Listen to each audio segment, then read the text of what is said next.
This contemplates public demands which shall from time to time be assessed or imposed by the authority of the central government, not by the central government.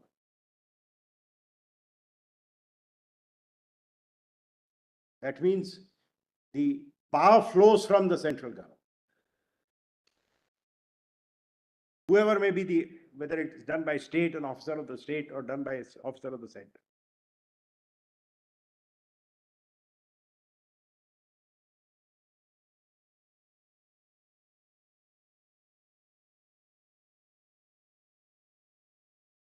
That's it.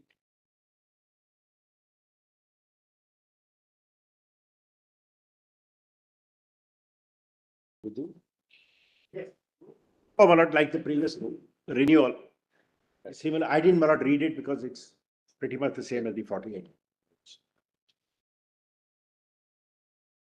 Now we may not come to the new act as it now stands.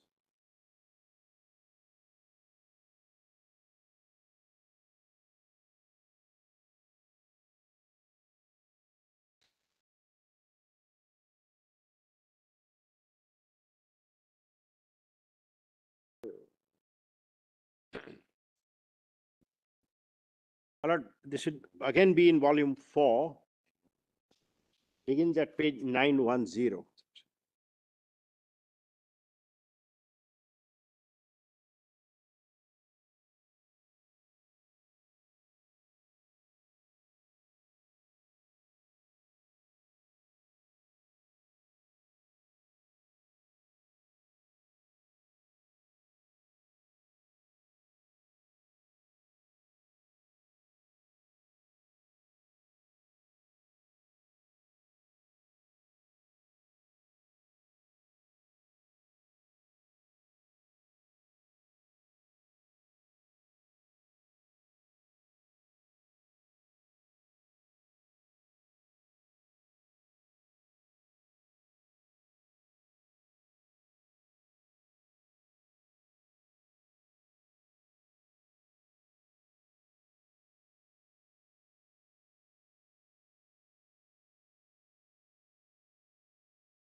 This provide the tax.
water rate. What is that water rate? Well, I I'm have tried thinking to about check. something. I do not know I whether will that. try and answer the question tomorrow, Malad, because these are No, such old, No, correct. Because it could be under local laws. it may have nothing to do with the law, but when Jamshedji, the original Jamshedji, he wanted to set up steel plant. So for steel, you need iron ore. Yes. I am remembering what is written by R.M. Lala in Beyond the Last Blue Mountain, Yes. the book. Yes. Yes. So there, he brought, I think, the expert from Paris, perhaps, one who was identified as a world expert. He brought him, and they were traveling on elephant back to find out where the rich iron ore could be available. And eventually they found a mountain of iron ore Yes. where I think the percentage is about 60%, which is very high. But then they realized that there's no water, because water is essential in order to extract the ore. Yes. And then they said that it's not going to work out. But suddenly, just after some steps on bullock carts and elephants, they suddenly found a vision of 2 rivers or 3 rivers converging and a huge water body. And that is where I think the Jamshedpur, the current Jamshedpur is located. Yes. I think that's this water thing is a very relevant It's thing very, for mind. in fact, if one goes, I didn't want to enter that, my learned friend is going to be So showing. we are trying to distract you a little. No, Malad, my learned friend is going to show that part. Mineral development today is a very highly complex. In fact, one of the problems today which people criticize is because of all this which we have created. India has 17% or 18% of the world's mineral resources, and we import iron ore. We import coal. And that is why, Malad, we are now taking a very firm position, even with the COP, that why should we give up our coal resources? The Western world has finished off all their coal resources and now lecturing us, saying don't use fossil fuel after they have exhausted their fossil fuel. We still have our fossil fuel lying very much in the bowels of the earth. The Chief Justice was mentioning generational equity, That's right. intergenerational. And that has now come in, Malad. In fact, so many of these concepts, that's the act which I'm going to show now, have come in. And how tight the scheme has become. And now we have acknowledged, Malad, we flirted with the idea of saying this must all be reserved. There was a time, Malad, we used to all challenge reservation by states. For public sector, reservation by this, reservation by that. All that led to is a decline in the production. Even coal mines, Malad, now gradually we are seeing the production of coal going back into private hands because the technology, the capital investment, and the efficiency is far greater. In a resource where you allow the private to come in and control them rather than do it yourself. So these are all changing ideas. And the idea now of the act, which somewhere along the way, I mean, as they say, what's in a name, but somewhere along the way, the Regulation and Development Act became the Development and Regulation. It only shows the increasing concern over development.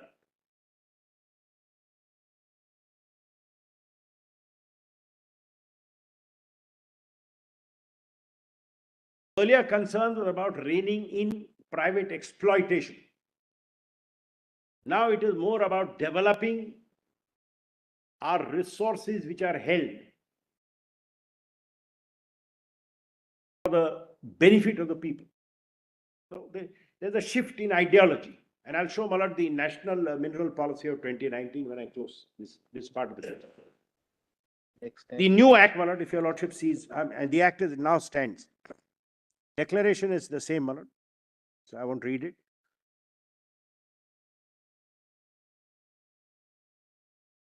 Please notice some definitions added. AA, 3AA. Is the act here in the short form? It's there. I'm saying page 921 onwards, volume 4. But I'm using the book because in the I'll be able to give your lordship pages, but I found it very difficult because somebody has copied from SCC online. And that in between has commentaries, judgments, and then the next section, you don't know where the commentary ends and where the section begins. Yes.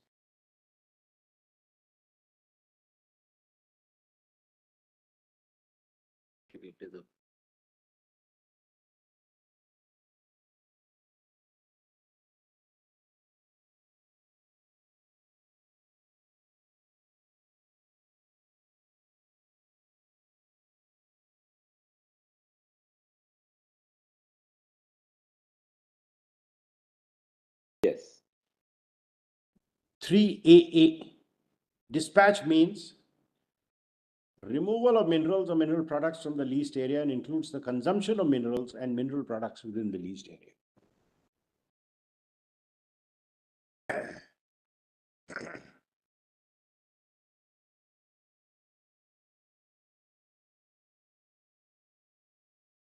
The other definitions are not pretty much the same, so I won't trouble your lordship reading them. 4 is the same.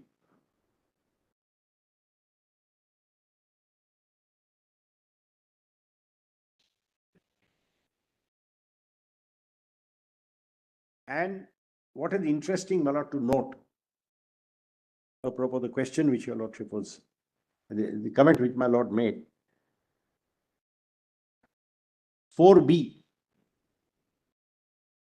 Notwithstanding anything contained in 4A, the central government may, in the interest of maintaining sustained production of minerals for the country, prescribe such conditions as may be necessary for the commencement, continuation of production by the holders of mining leases who have acquired rights, approvals, clearances, and the like under 8B.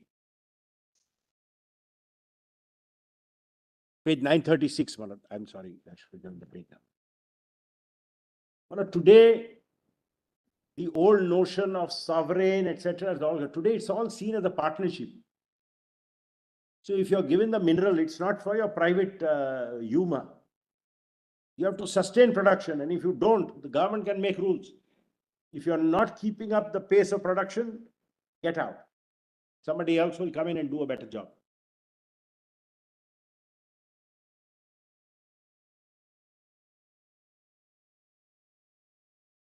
In fact, my lord, yes, I'm grateful to my friend.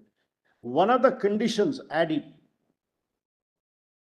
in the old termination provisions, in fact, please see 4A, my lord, it's very important.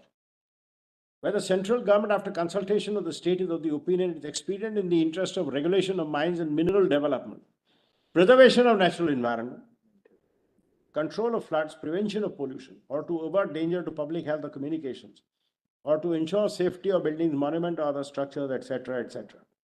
Request the state government to make a premature termination of a prospecting license. This one. So, Bharat, this is the first, and a lot of changes have been made, Bharat. I remember one of the things we struggled here in the forest matter was to get the Karnataka mines closed, state mines, which were creating pollution. Now it's become statutory. And subsection 4 of this is the mirror image of, is the other side of the picture, where the holder of a mining lease fails to undertake production and dispatch for a period of 2 years after the execution of the lease, or having commenced production and dispatch has discontinued the same for a period of 2 years, the lease shall lapse on the expiry from the date of execution, and maybe the discontinuance of production and dispatch.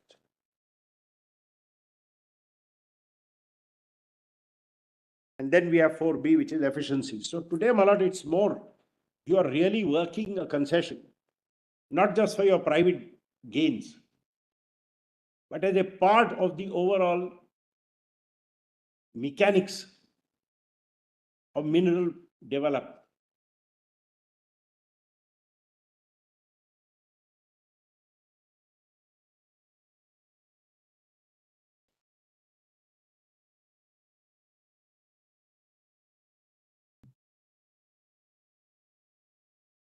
Then, my lord, the periods for which such leases may be granted is statutorily controlled under sections 7 and 8. I won't trouble your lordship with the details.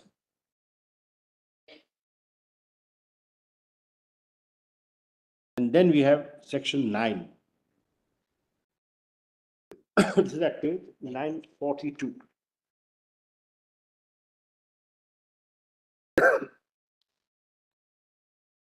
The holder of a mining lease,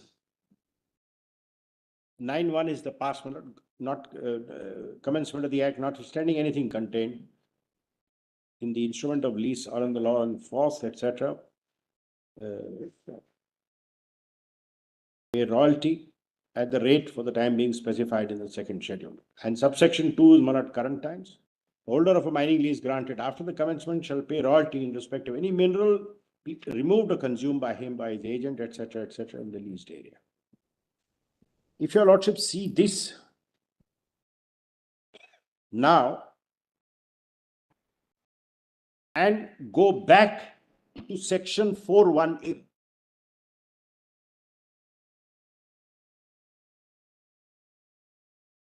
Page should that Yes, be the PDF page? 4(1)(a). 924.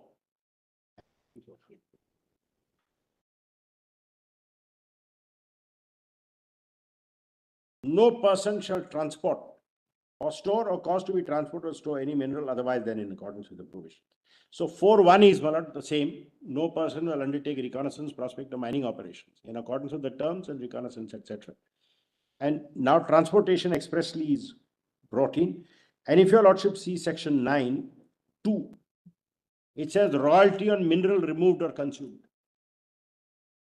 So if you are transporting it without paying the royalty on mineral, you're violating 4. And if you're violating 4, it's a criminal offense.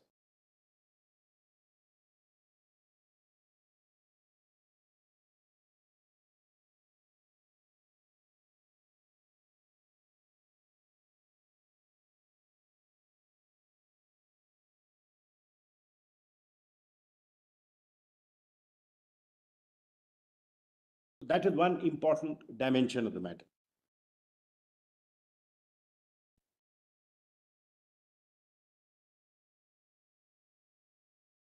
Then, my lord, two other new provisions which your lordship must see are 9P and 9C.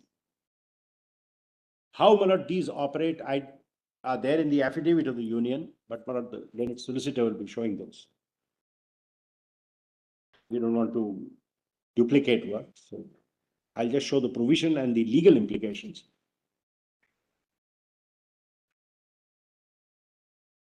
So this is what the states used to always say, that you take the people take the mineral away and we are left with the baby.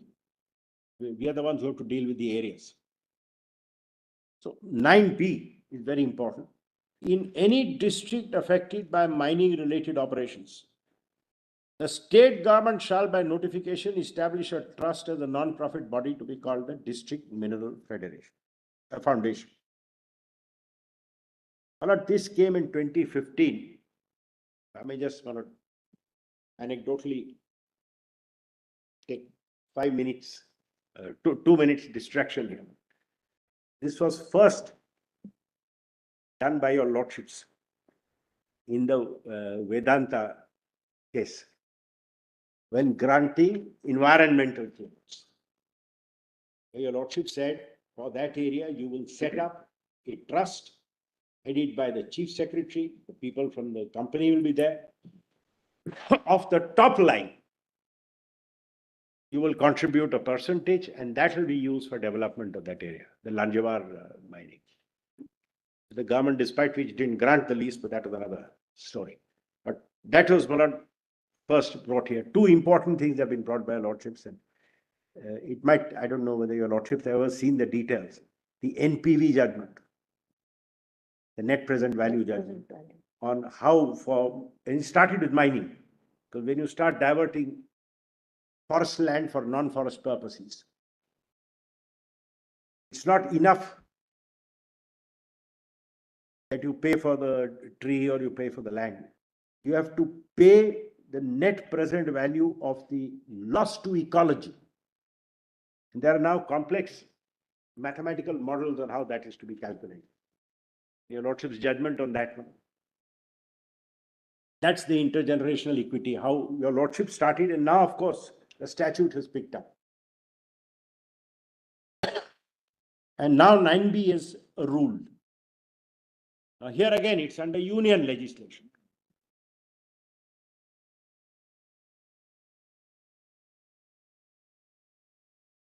This is under union legislation, so the state does it under union law. And then, my lord, the rate is at subsection 5 of 9B. The holder of a mining lease or a composite license granted on or after the date of the commencement of the Act 2015, other than those covered by subsection 2 of 10A shall, I'm so sorry, in addition to the royalty, pay to the district mineral foundation of the district in which the mining operations are carried out, an amount equal to such percentage of the royalty as is paid in terms of the second schedule, not exceeding 1/3 of the royalty as may be prescribed by the central government. Well, this is exactly what the taxes are doing.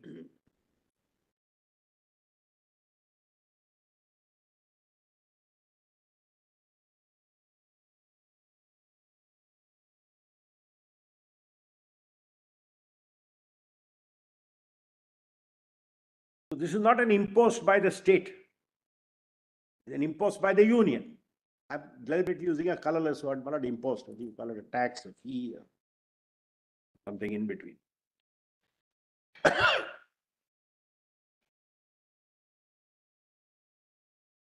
And this is exactly what number of the laws under challenge purport to do.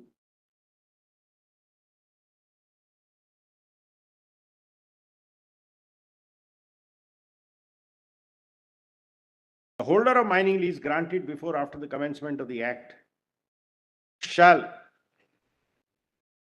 in addition to the royalty, pay to the district mineral foundation in which the mining operations are carried on, an amount not exceeding the royalty paid in terms of the second schedule, in the manner and subject to category. So, it's royalty and an amount not equal. So, the same thing all over again. You have to pay.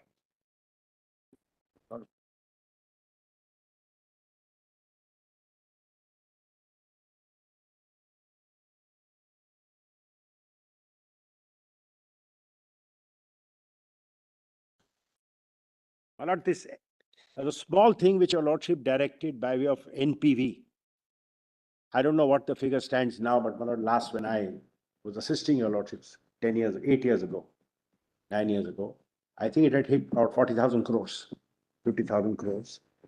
The interest on which was enough to do so much for the states. And I do remember, we got a request from the people in Assam, the forest rangers saying, can we have some money from this? So an application was brought by the CEC, that Centrally Empowered Committee. The Micas, I used to move those applications. And what did they want? They wanted 8 lakhs or 10 lakhs. They said, we want to buy 2 gypsies. So, and 2 or 3 guns so that we can chase the poachers. And that little amount made so much difference in containing poaching. So, these funds are properly utilized. There's so much which can be done, and these are large amounts of money. Well, learning friend will give the exact figures. These are large amounts of money. And there is another amount under 9C. The central government shall, by notification, establish a trust as a non-profit autonomous body to be called the National Mineral Exploration Trust. This is not for doing exploration work, and in subsection 4 of 9C, the holder of a mining lease or a composite license shall pay to the trust 2% of the royalty in terms of the second schedule. Please mark how it is done, 2% of the royalty. But these have all come in 2015. Yes. But we are considering the acts prior to them. No, of course. But my submission is going to be even before these sections were put in, what was the connotation of mineral development? These sections are these are all mineral development sections. So if that power was taken away, it was for the union to do it. The union waited till 2015 to do it, but they've done it. But if the power was not available, the limitation came in. It came in by the overall act. And realizing that that limitation is taking away the power of the state to raise resources, the union is now filled in the gap. I'll not deal with this more fully, but just to show, this is now the new structure. This is one. The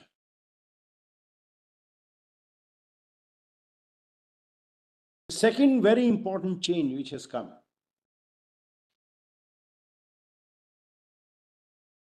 is section 10B.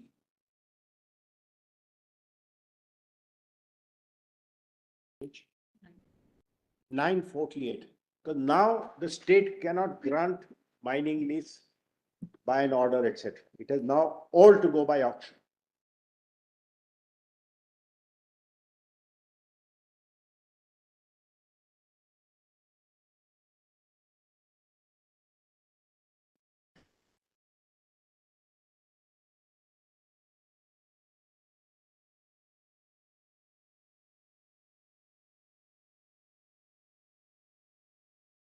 But I'm deliberately not reading 10A. There are a lot of cases pending on 10A. There are some construction issues. Anything said by 9 judges, my lord, will, even by in passing, will affect those. 10B is what we are concerned. The provisions of the section shall not apply to cases falling under 17A.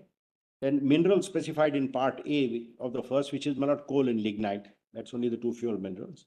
Minerals specified in part B of the first schedule, your lordship may be pleased to note that this is only the atomic minerals.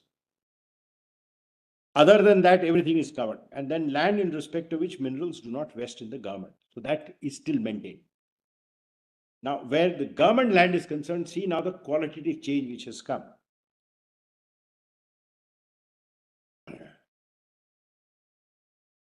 First, my lord, the state has to notify the areas for grant of lease. That's in subsection 3.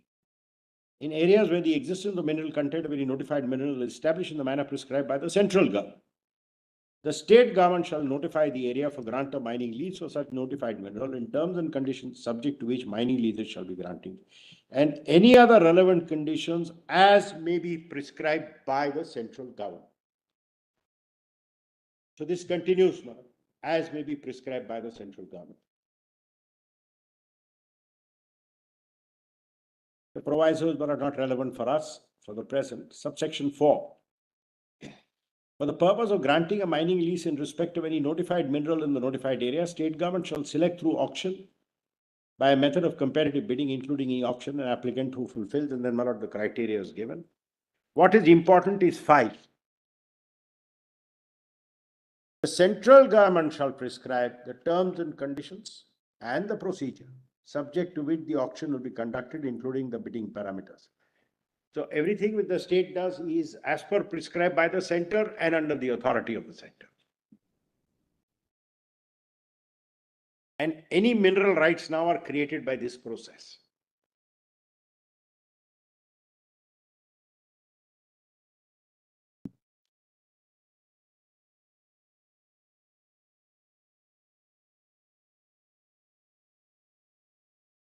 But just for the record, 11A is mineral rights for coal and lignite. We don't need to see the details.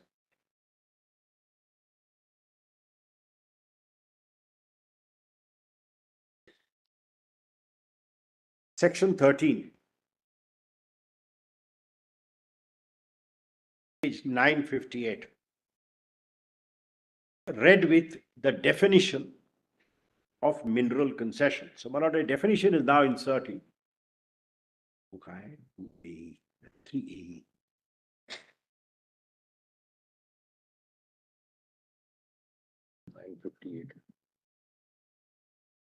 Section 3. Sorry, 922.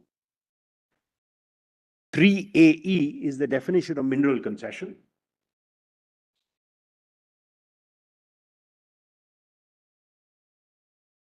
which means either reconnaissance permit, prospecting license, mining lease, composite license. So now, my lord, we have this umbrella expression, mineral concession.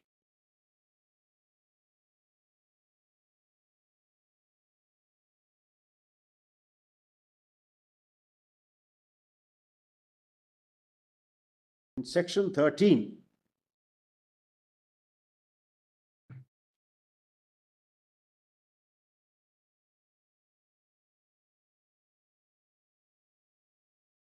it says the central government may by notification in the official gazette make rules for regulating the grant of mineral concession.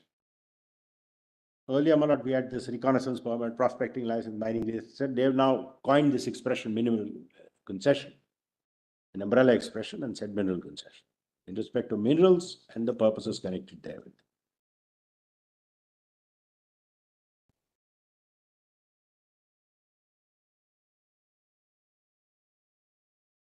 In my lord 13, just see one or two things, my lord. Your lordships don't mind. In subsection 2,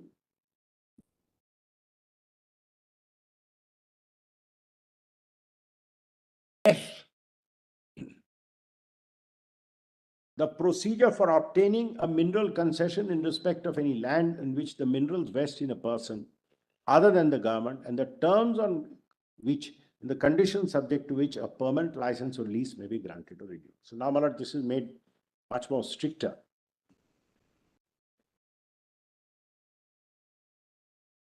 And my lord, I, just below that, fixing and collection of fees for mineral concession, surface rent, security deposit, fines or other fees or charges, and the time within which and the manner in which dead rent or royalty shall be payable. Even that is now done by the central government by rules. And just for completeness, The state executes the lease deed. Is there any other form under the 1957 Act where a private person can execute? K. No, Form form is K. the same. Form is the same. K. Because even the 57 Act, the only thing is the royalty goes to a private person. Private person. Otherwise, everything is controlled completely.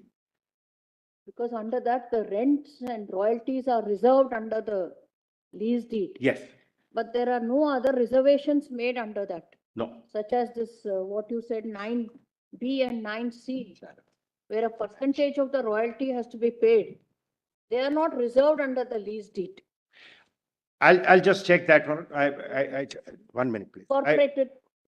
But what is important is the ground reality is the major minerals. I don't think there are any private interests which really remain.